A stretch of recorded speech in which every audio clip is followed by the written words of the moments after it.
हाय dear students, good morning.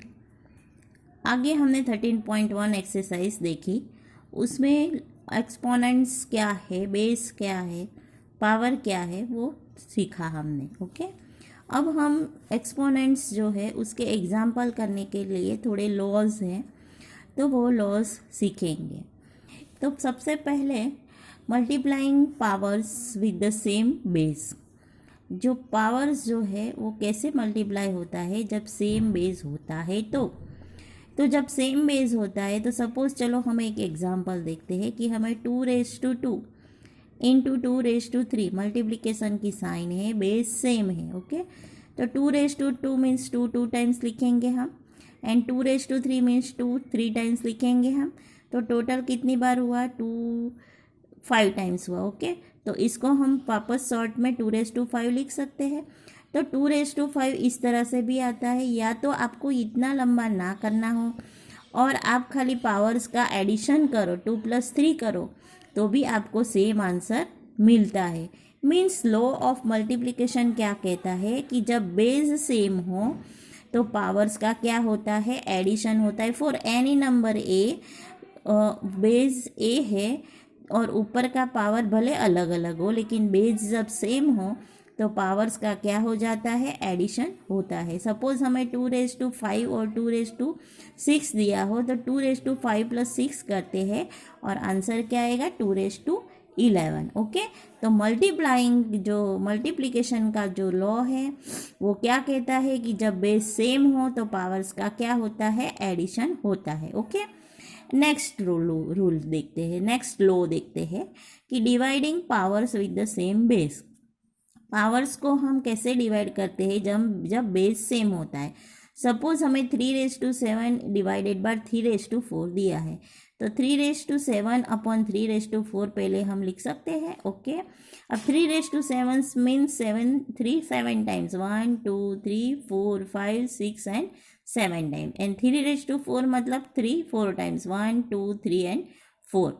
तो common जो है 3 1 जा 3, 3 1 जा 3 कैंसल आउट, ये 3 कैंसल आउट, ये 3 कैंसल आउट, ये 3 कैंसल आउट। तो क्या बचा, 3^3। तो जो पावर्स होते हैं उसका क्या हो जाता है, सब्ट्रैक्शन हो जाता है। कब, जब डिवीज़न होता है तो पावर का क्या होता है, सब्ट्रैक्शन होता है। जब मल्टीप्लिकेशन होता है तो पावर्स का क्या होता है, एडिशन होता है। तो in general for any non zero integer A, कोई भी इंटीजर ए के लिए a⁻m एंड a⁻n हो और डिवीज़न की साइन हो तो पावर्स का क्या होता है, सब्ट्रैक्शन होता है। जब if m is greater than n means ऊपर का पावर ज़्यादा होना चाहिए, पहले वाला पावर ज़्यादा होना चाहिए, मीन्स न्यूमरेटर में पावर ज़्यादा होना चाहिए। ठीक है, फिर तीसरा रूल है taking power of power. Means कि पावर के ऊपर पावर जब होता है तो क्या करते हैं, चलो देखते हैं। 2^3 है तो 2^3 2 टाइम्स आएगा, 2^3 इंटू 2^3, ऊपर 2 है इसलिए 2 टाइम्स किया। अगेन 2^3 को हम करेंगे तो 2 इंटू 2 3 टाइम्स आएगा, और अगेन 2^2 3 टाइम्स आएगा। तो क्या आया, 2^6 आया। तो ये इसका मीनिंग क्या हुआ कि इन दोनों पावर का मल्टीप्लिकेशन करेंगे तो हमें वही का वही आंसर मिलता है। देखो 3 2 जा 6, इसके ऊपर से रूल बना कि जब पावर पे पावर हो, कोई भी नंबर के लिए पावर पे पावर हो तो पावर्स का क्या हो जाता है, मल्टीप्लिकेशन हो जाता है। मीन्स m इंटू n, जैसे कि यहाँ 3 2 जा 6 हुआ, वैसे ही m इंटू n होता है। अब multiplying again next rule, multiplying powers with the same exponents.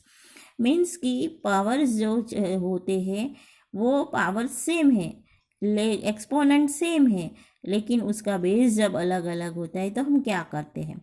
तो देखो 2^3 है तो 2 इंटू 2 इंटू 2 3 टाइम्स, एंड 3^3 है तो 3 into 3 into 3 into 3 times, 2 into 3 2 into 3 and 2 into 3 आएगा 6 6 6 6, हाउ मेनी टाइम आया, 3 टाइम्स आया।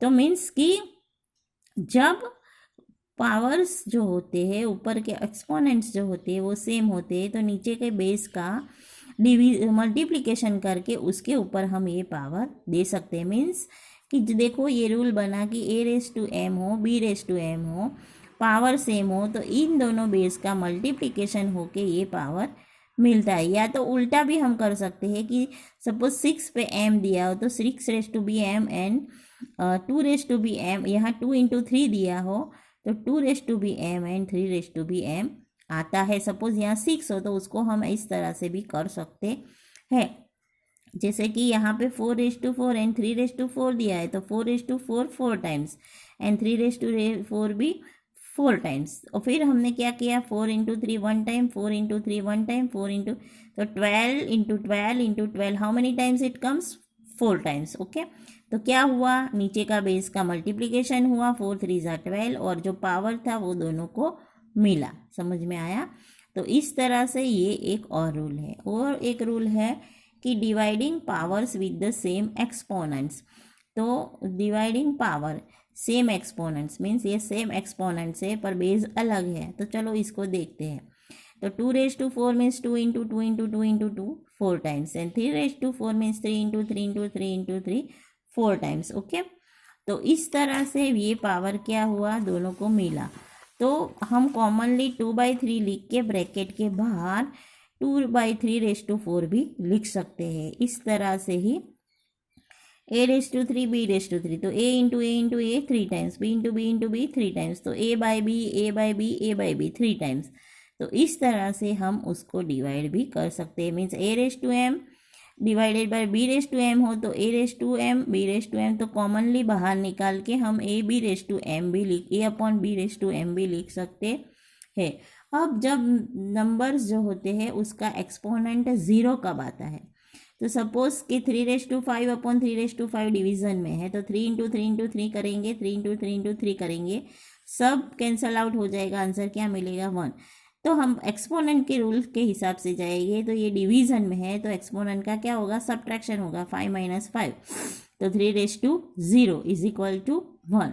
मीन्स कि जब पावर ऊपर नीचे सेम हो न्यूमरेटर एंड डिनोमिनेटर में, जब 0 पावर आता है तो ऑलवेज आंसर 1 आता है। भले ना 1000 रेज टू 0 आए तो भी आंसर क्या आएगा, 1 आएगा। कोई भी नंबर पे जब 0 एक्सपोनेंट होता है तो उसका आंसर हमेशा 1 ही आता है। ओके, तो ये सारे रूल्स हमने देख लिए। अब हम एक्सरसाइज 13.2 नेक्स्ट वीडियो में मैं सिखाती हूँ।